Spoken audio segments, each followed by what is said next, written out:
Can I start by talking about the crisis in front of the country this morning? Yes. Would you be bringing in foreign HGV drivers now to end this crisis? Well, it is a complete crisis because we've got energy shortages, we've got shortages in our supermarkets, we've got prices going up, we've got taxes going up on working families, Okay, so and we've got the Starmer is government Prime taking Minister. away What do you do about £1,000 it? from those that need it most. So what do you do about it? Well, on the HGV situation, we are going to have to bring in more drivers and more visas. And I'm astonished that the government, knowing the situation, is not acting today. The Prime Minister needs to say today what he's going to do. There are 100,000 vacancies for drivers. There are shortages. I went up the road here out of Brighton yesterday. Right. There are 3 petrol stations, one of them with a massive queue, 2 of them with signs saying no fuel. This is a lack of planning on behalf of the government. All right, okay, let me ask you about the answers. Let me finish this point, because for a long time we've known there's a problem with HGV drivers. That's been there for years. But we knew in particular that when we exited the EU, there would be a need for a backup plan to deal with the situation. And there's no plan from the government on this. And here we are, 100,000 need. And the government is talking about, I think, 5,000 visas.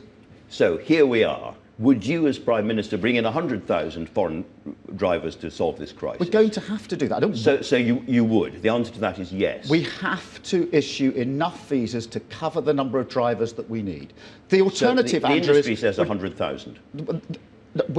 If there's 100,000 vacancies for drivers in this country, and the government is saying we're going to bring in 5,000 visas, there is an obvious problem. 100,000 is, I think Norwich is 140,000. It's the size of a small city, and the government's response is far, far too small. Now, that's not an ideal response. It's a short-term response. In the long term, we need conditions to be improved. We need training, of course we do. But the government's known that for years. And we've got a situation now where we've got an absolute crisis in this country through lack of planning on behalf of the government. We've also got a big problem in the food processing industry. There's 5,500 visas being issued for poultry workers, for instance. Would you give them visas too? Well, Andrew, we can't sit here and in relation to each of these issues say we're going to simply allow these industries, these sectors to go to the wall. That is not fair. This is a complete lack of planning. We exited the EU.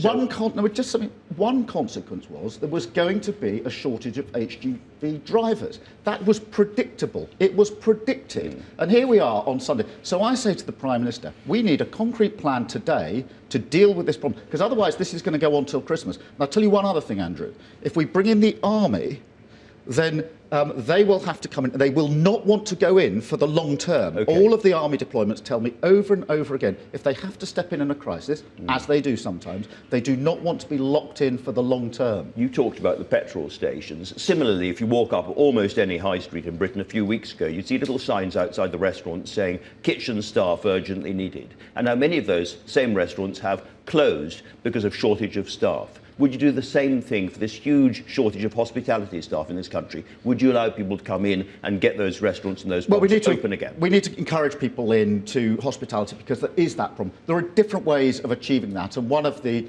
propositions we've put on the table is how you get people back into those jobs. But Andrew, my central... I'm sorry to jump in, but drivers, poultry workers, hospitality workers, presumably also people in care homes and agriculture, this is beginning to sound a little bit like free movement. No, it's beginning to sound like a complete lack of planning, a complete lack of planning. And it's beginning to sound like a complete lack of planning because it is a lack of planning. We took the decision to leave the EU in 2016. So we've had 5 years for the government to work through the consequences. And here we are on a Sunday morning with petrol stations closed or massive queues, with supermarkets that have got shelves that are empty, total lack of planning, and a Prime Minister who cannot take key decisions.